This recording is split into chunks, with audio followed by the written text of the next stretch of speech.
Okay, let's have some investigation about the general form of a quadratic function.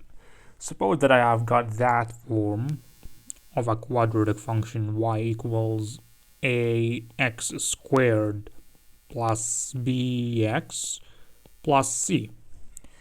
And suppose that I would like to know or investigate how does the graph of that parabola change under the change of each of the parameters a, b, or c.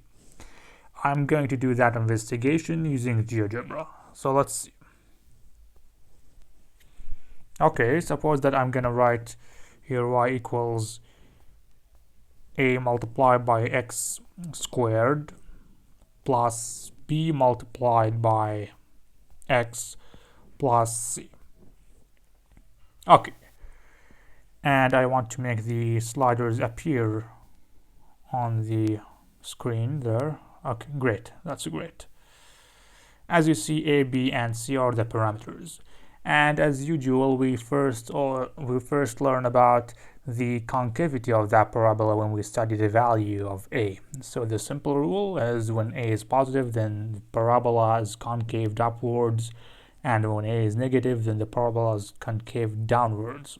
So let's investigate that. And I suggest you to focus on the vertex of that parabola, which is maybe the second characteristic that we study about when we investigate parabolas after studying about the concavity. Okay, so let's see. So as you see, when a changes, so does the location of the vertex. But the most important thing is that the concavity changes. Okay, let's focus now. Let's stop a first. Let's change b and see how does the parabola change upon this.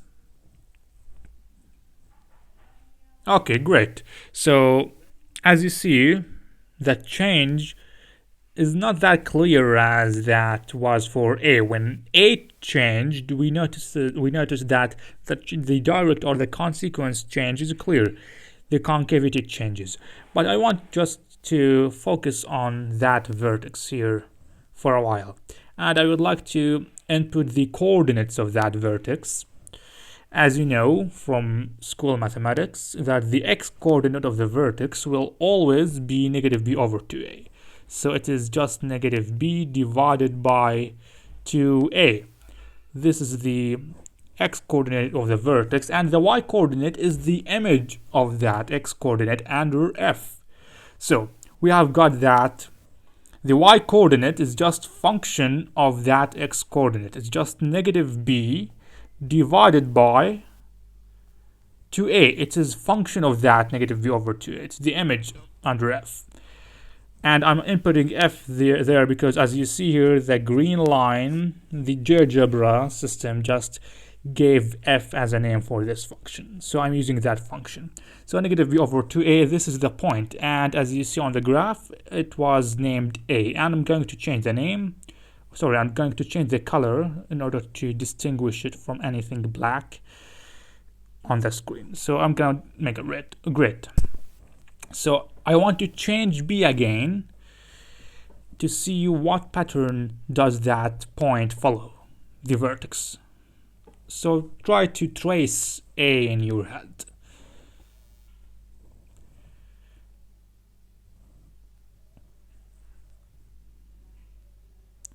Okay, maybe you have noticed that a is nearly moving on some other parabola that is not there.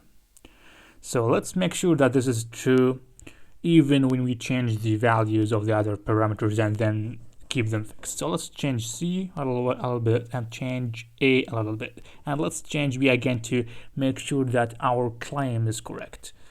So is a changing or is a tracing parabola as it moves? Yes, it seems that it does. So let's use a nice feature in GeoGebra to illustrate this more. The trace feature. Let's go to the point that we want to see. It's a trace, and there is a short trace as you see here. I'll get back, and now let's change b again. Great. So whenever A moves, it leaves a trace. And as you see, it seems like a parabola. And the purpose of that video is to find the equation of the traced parabola, as the title suggests. Great, so let's move back to our board to find what is the equation of this parabola, the red parabola. Great, so as you noticed, the red parabola is traced by the vertex, the most important or the basic observation. The traced parabola, it's traced by what object? The traced parabola is traced by the vertex. By the vertex upon the change of B. Upon the change of B. Great. So, and since it is traced by the vertex here, okay, that implies that this parabola is just mapping any value of negative b over 2a, any value of that form. This value of this real number is getting mapped to that real number, f of negative b over 2a, which is the y coordinate of the vertex of the parabola, with a quadratic factor of a and a linear factor of b. Let's see that. And of course, a constant factor, so to speak, of c.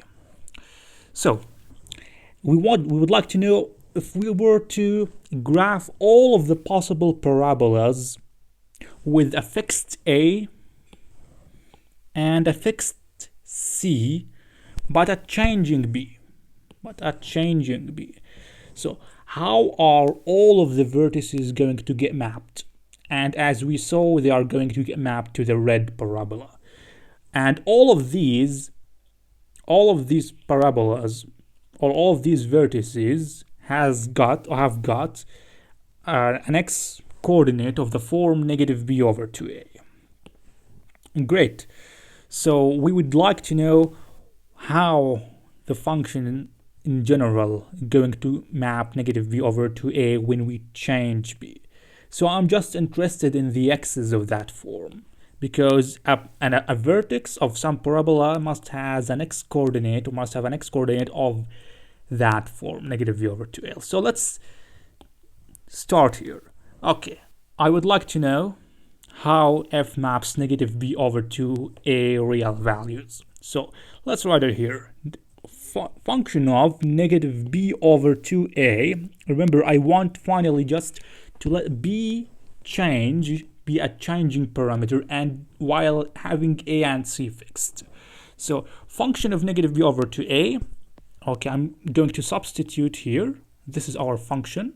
This is our f, is equal to ax squared. So ax squared plus bx plus c. Great. Okay, these are just the x coordinate. I'm interested just in the x values that could be an x coordinate of some vertex, or of a vertex of some parabola, negative b over 2a. And let's simplify.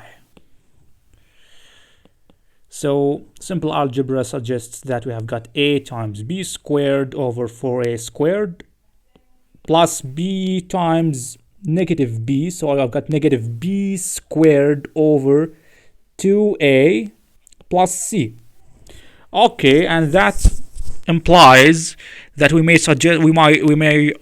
cancel this a with this a squared to be left with an a in the denominator. So we have got b squared over 4a plus or minus, sorry, b squared over 2a. But let's multiply the, okay, in the second step, 2a plus. Let's multiply here by 2 in order to be able to cancel or to minimize or to simplify the right hand side. So we have got b squared over 4a minus 2b squared over 4a plus c.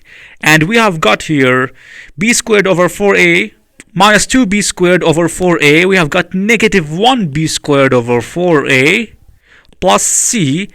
And that implies that we have got the following. Remember, the x value, all of this is just equal to the image of negative b over 2a under f. So this is my x. And is my x fixed because b and a are coefficients? Of course not, because we are having b as a changing parameter. So these x's are not fixed. They are variables. We are allowing x to take any real number on the x-axis, on the real line, by changing b, not changing a. And you can verify that. If you can create any real number by choosing an appropriate number of b, then multiply by a negative here, then divide by the provided fixed to a. Okay, so let's see what can we do here. How can we express this in terms of that x? Let's see.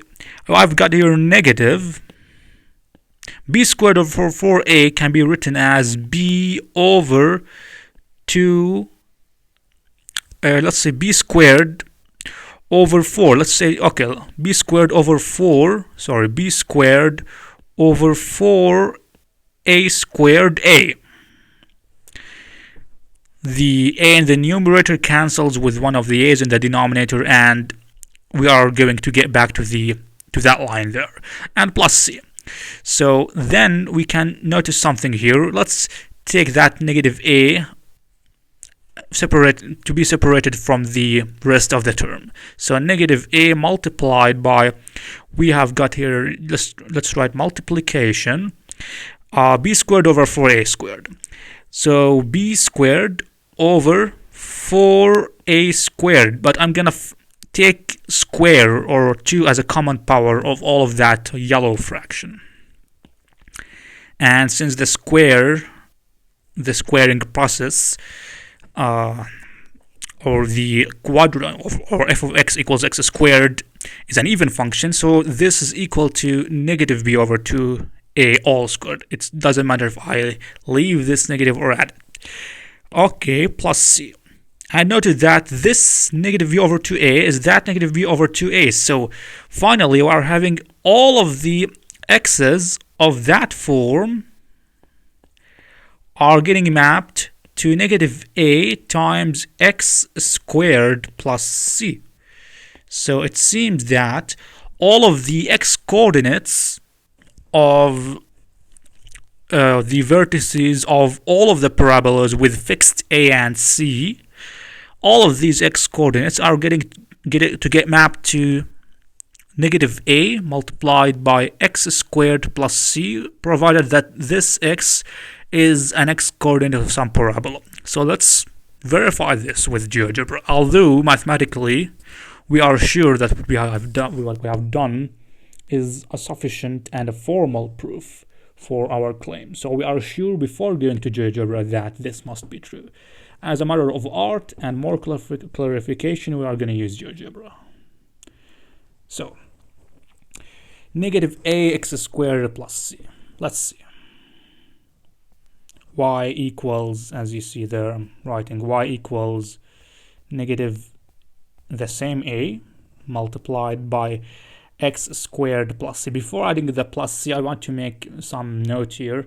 That notice that the result does not contain b, because all of the b's are just are used to change the real number, which represents the x coordinate of some vertex of the vertex of some parabola, and we want to get all of these vertices mapped on that parabola. So any value of b will get us a vertex with a y coordinate and an x coordinate with a vertex that lies on that grid, on that new parabola. So this new parabola must contain all of the values, must have all of the vertices lying in it. So it must be independent of b plus c. So let's write plus c there. And I want now to trace again I want to change the color in order to be able to distinguish this from the point that was there before. So let's make it black there. So the black parabola is the answer of our problem, the traced parabola. So let's change B again, and as you see, the vertex, all of the possible vertices are passing through that parabola, that traced parabola. Great. Okay, what about dealing with this problem differently? How can we reach this result from a different perspectives? In another video, I'm gonna derive that result using partial differentiation and multivariable calculus, simple multivariable calculus. Great, see you then.